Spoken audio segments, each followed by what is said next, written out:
Gestão Lula fecha fevereiro com rombo de 30 bilhões de reais. Como pode um país fechar o mês em rombo, cobrando a quantidade de imposto que a gente cobra, né? E isso é justamente porque o governo gasta demais, o governo gasta muito mais do que tem.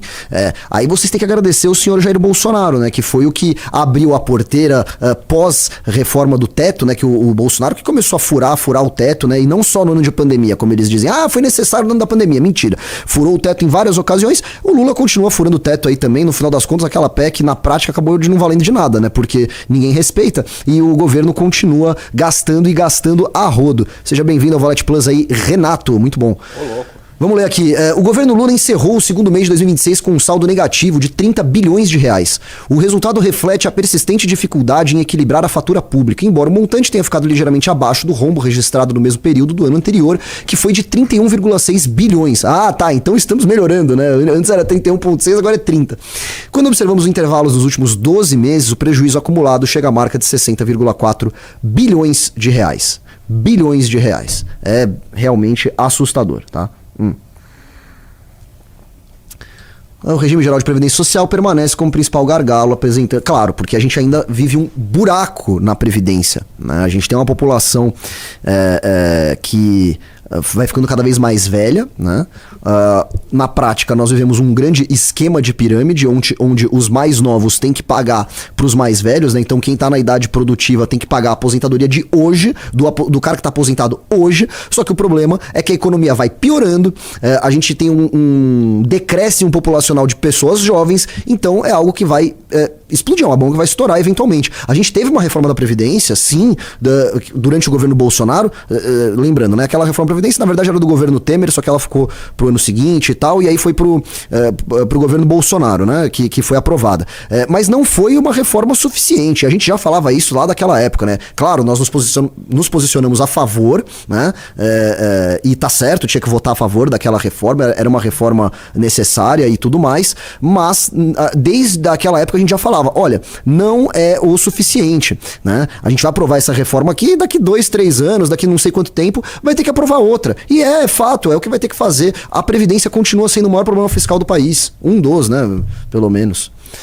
Vamos lá. A aceleração dos custos operacionais do Estado foi um fator determinante para o desempenho de fevereiro. As despesas totais sofreram uma elevação real de 3,1%. Esse incremento foi puxado, sobretudo, pela expansão de 5,4 bilhões de reais em áreas em que o governo possui maior liberdade de manejo, as chamadas despesas discricionárias. E aí vejam só, peraí que eu vou tomar meu cafezinho. Like na live aí, meu povo. Dentro desse grupo, a educação demandou 3,4 bilhões de reais adicionais. Fala assim, bom, pelo menos o governo está investindo em educação, né? É um gasto, justificável, né? Pô, melhorar os índices educacionais na prática, ou deveria ser na prática, adotar políticas que no longo prazo vão beneficiar o cidadão brasileiro e o próprio Brasil. Só que aí a gente vai dar uma olhada com o que foi gasto isso. A educação demandou 3,4 bilhões de reais adicionais, com a conclusão de repasses para o programa PED Meia. O programa PED Meia é aquele em que basicamente o cidadão, o aluno, ele vai pra escola, né? E ele recebe por isso. Tipo assim, o cara é agraciado, ele é beneficiado por comparecer na escola, por estar na escola. Não interessa se ele tá apresentando bons ou maus índices, não interessa se ele tá prestando atenção na aula, não interessa se ele tá maltratando ou não o professor. O que interessa é que o corpo dele esteja geograficamente localizado nas dependências de uma escola. Vocês acham que isso ajuda, de alguma forma, a melhorar os índices de educação brasileira?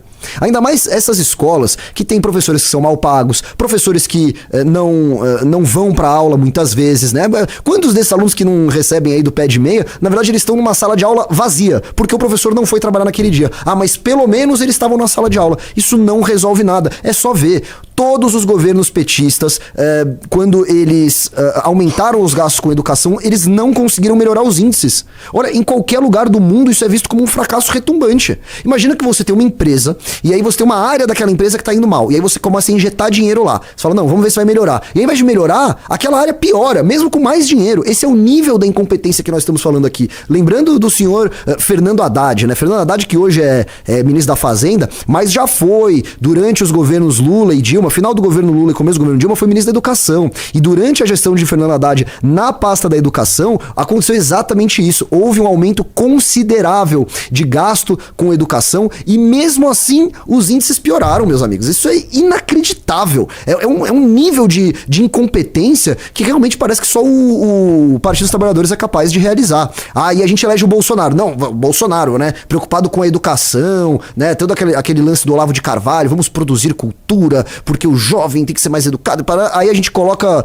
Quem que eram os caras? Era aquele Decotelli, que tinha mentido no currículo, que nem conseguiu ficar no cargo. Aí teve o Abraham Weintraub, que não sabia escrever direito. Ele escrevia interessante com cedilha. Foi isso, não foi? Foi isso. Então, escrevia interessante com cedilha. Quer dizer, um completo babuíno no termo, né? No termo psicológico ali, né? Quais foram os outros ministros da educação do governo Bolsonaro? Teve mais ainda. Vocês lembram? Eu lembro que era um pior que o outro, assim. Lá, teve o Vélez. O Vélez que não falava português. Então você tem um problema gigantesco de alfabetização no Brasil, certo? O que é uma loucura, né? Um país grande e como o Brasil tem um problema de alfabetização até hoje. Mas enfim, aí o ministro da Educação não sabe falar a língua do país em que ele comanda a parte de educação. Quer dizer, é surreal. Vamos lá. Arrecadação sob efeito de... Essa matéria eu gostei, viu? A Revista Oeste rendeu uma pauta legal pra gente aqui, eu tô achando interessante. Pelo lado das receitas, o governo obteve um ingresso líquido de 153 bilhões em fevereiro, uma alta real de 5,6% ante o ano passado. Aí a gente sabe de onde vem isso, né? Quando o governo tá conseguindo mais dinheiro, né? No governo brasileiro aqui, por quê? Porque eles aumentaram impostos, né? O desempenho foi sustentado, por alterações tributárias, como o aumento na cobrança de imposto sobre operações financeiras via decreto blá blá blá, que rendeu 2,3 bilhões extras. Os outros 2,3 bilhões vieram da Cofins, que reflete o consumo, né? Enquanto a gestão Lula enfrentou uma queda de R$1 bilhão em dividendos e participações recebidos... Não, entretanto, a gestão Lula enfrentou uma queda de R$1 bilhão em dividendos e participações recebidos. O recuo ocorreu logo que o Banco do Nordeste cessou repasses feitos anteriormente e a Petrobras reduziu o volume de lucros distribuídos à União. O imposto de renda e contribuição social sobre o lucro líquido também representaram a retração de 701 milhões e 671 milhões, respectivamente. Olha só. Bom, acho que deu pra entender, né? Senão a gente vai começar a entrar muito nos meandros do negócio, mas né, deu pra entender que o Brasil cobra muito imposto e ainda assim gasta demais. E quando gasta demais, gasta mal, né? Ainda que tivesse gastando mais do que tem pra gastar, o que já seria errado, mas, poxa, pelo menos poderia investir em algo que desse um retorno futuro, algo que fosse bom pra gente, né?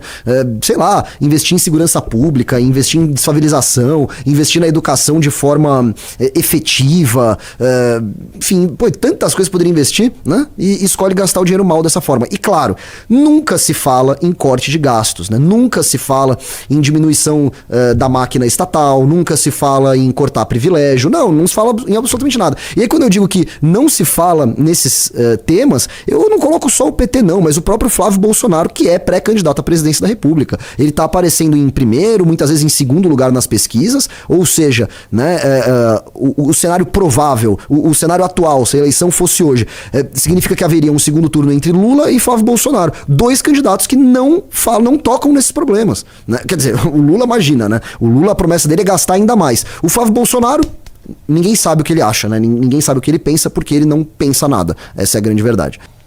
A conversa secreta de Lula e Moraes após as mensagens de Vorcaro. O presidente Lula teve um encontro com o ministro do STF, Alexandre de Moraes, recentemente fora da agenda oficial. A conversa, segundo fontes do Palácio do Planalto... É a matéria que tá escrito, só que tá em IA, então eu vou ler, né? Melhor do que essa voz robótica horrível aí. Então eu leio aí, vai, vamos lá. Seleciona pra ele conseguir ler. Dá pra dar um zoom ou não? Ah, agora melhorou um pouco. Não, você tem que segurar. Tem que ficar seguro. Sim. O presidente Lula teve um encontro com o ministro do STF, Alexandre de Moraes, recentemente fora da agenda oficial. É a mesma coisa que ele fez com o Vorcaro, inclusive, né? A conversa, segundo fontes do Palácio do Planalto, aconteceu no início de março. Desculpa. O que foi isso? A reunião ocorreu logo após o vazamento de uma série de materiais extraídos do celular do banqueiro Daniel Vorcaro, dono do Banco Master. Entre eles, mensagens atribuídas ao ministro do Supremo Tribunal Federal. Na conversa, de acordo com auxiliares presidenciais, Lula teria indicado a Moraes que não pretende abandonar o ministro, que assumirá a presidência do STF em setembro de 2027. Alexandre de Moraes, eu tô vendo você, né, fazer várias coisas, proferir decisões, encontrar com o presidente, fora da agenda presidencial, né? Mas isso aí já virou padrão, pelo visto, né? Eu quero ver quem o Lula encontra dentro da agenda presidencial, né? E assim, até hoje, o Alexandre de Moraes não soube explicar por que a mulher dele recebeu 129 milhões de reais do Banco Master. Recebeu não, vai. Firmou um contrato, nós não sabemos se foi pago ou não, né? Mas o que a gente sabe é que foi firmado um contrato entre a mulher do Alexandre de Moraes e o Banco Master. E a única coisa que o Alexandre de Moraes fez até agora foi se indignar com o vazamento, foi dizer que isso não podia acontecer, foi incluir a Receita Federal no polo passivo, ou seja, como investigada no inquérito das fake news. Tudo isso ele esbravejou, falou que foi um absurdo, né? Tudo bem, eu concordo, né? O sigilo existe por um motivo, você não pode sair vazando essas coisas. Mas o elefante branco ainda tá na sala, né? No final das contas, você ainda é uma figura pública que deve explicações à sociedade brasileira. Porque na hora desses ministros aparecerem, na hora deles exibirem todo o seu poder e darem entrevista e vai para fóruns internacionais explicar como esse século é o século do judiciário, não é, senhor Alexandre de Moraes? Não foi isso que você falou? Nessa hora é gostoso aparecer, é uma delícia. Agora, quando você tem que se explicar a respeito de um contrato que a sua esposa firmou com o banco mais corrupto da história do Brasil, aí não vem explicação. Aí não fala nada. Quer dizer, é de leão pra tchutchuca assim. E desesperado, demonstrando um desespero, se encontrando com o presidente fora da agenda presidencial. O que é isso?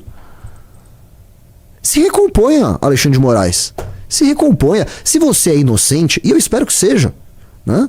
Bom, eu não quero que o Brasil tenha um ministro do STF corrupto. Isso é muito danoso para as nossas instituições, para a nossa democracia, que o STF diz tanto defender, né? Então, se você é de fato inocente, traga luz aos fatos, demonstre, comprove sua inocência, acabou. Você ganha com isso e o Brasil ganha com isso. Olha que beleza. Só estou pedindo isso. Só estou pedindo explicações. Só estou pedindo que o Alexandre de Moraes comprove essa inocência dele. Maravilha. Moraes multa caminhoneiros que protestaram contra a eleição de Lula em 7 bilhões de reais. Cobranças chegam à Justiça Federal e atingem pessoas físicas com punições individuais de até 147 milhões de reais. Isso parece razoável. Você multar a pessoa física em...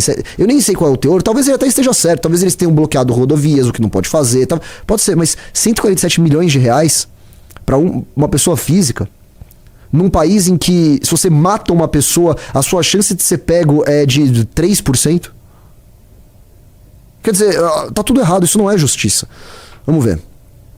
Multas bilionárias contra envolvidos em protestos e bloqueios de rodovias após a eleição de Lula em 2022. E tá certo, bloqueou rodovia, tem que se ferrar. Tem que se ferrar.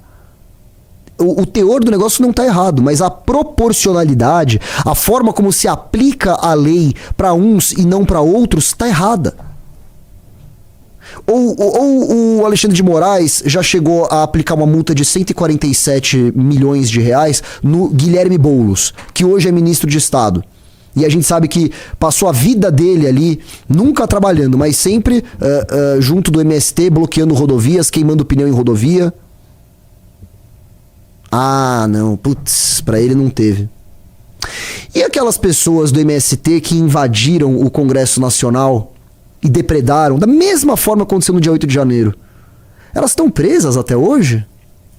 Sem direito de defesa? Elas estão morrendo na cadeia, como aconteceu com o tal do Clezão, né, que estava preso. Inclusive a PGR pediu, falou, olha, ele não está em condições de saúde para continuar na cadeia. O STF falou, não, vai ficar preso. O cara foi lá e morreu na cadeia, morreu na cela. O STF teve esse tratamento com os membros do MST que invadiram o Congresso Nacional? De novo, não é uma questão se está certo ou errado. É claro que um cara que bloqueia a rodovia, né, ele tem que se dar mal, muito mal, muito mal. Mas não há proporcionalidade. Né? A gente está falando de 2 pesos e 2 medidas. É assim que funciona. Né? Aos amigos tudo, aos inimigos a lei. É isso que a gente vê acontecer aqui. Like na live aí, meu povo. Boa, like na live. Deixa eu ver se vale a pena continuar dando uma olhada aí. 7 bilhões, penalidade 100 mil por hora de bloqueio, por veículo, blá blá blá, pessoas físicas multadas em até 147 milhões de reais. Enquanto pequenas empresas receberam cobranças entre 5 milhões e 15 milhões. Também, aí a empresa recebe uma multa menor. Quer dizer, a lei não funciona no Brasil, não faz sentido. E aí eu não tô nem necessariamente criticando a decisão em si do Alexandre de Moraes, porque, de novo, essas decisões bizarras, muitas vezes elas são calcadas na lei. O problema é que a lei tá errada. A Constituição brasileira tem que ser rasgada. A gente tem que começar a fazer a legislação para esse país do zero. Tá tudo do avesso aqui. Tudo. A gente não tem que continuar com uma base legal tão maluca assim. Se você gostou do vídeo, se inscreve no canal para não perder nenhum corte e ficar por dentro de tudo que acontece na política. Deixa o like porque isso ajuda muito o canal a crescer. Ativa o sininho para receber os próximos vídeos e compartilha com alguém que precisa ver isso.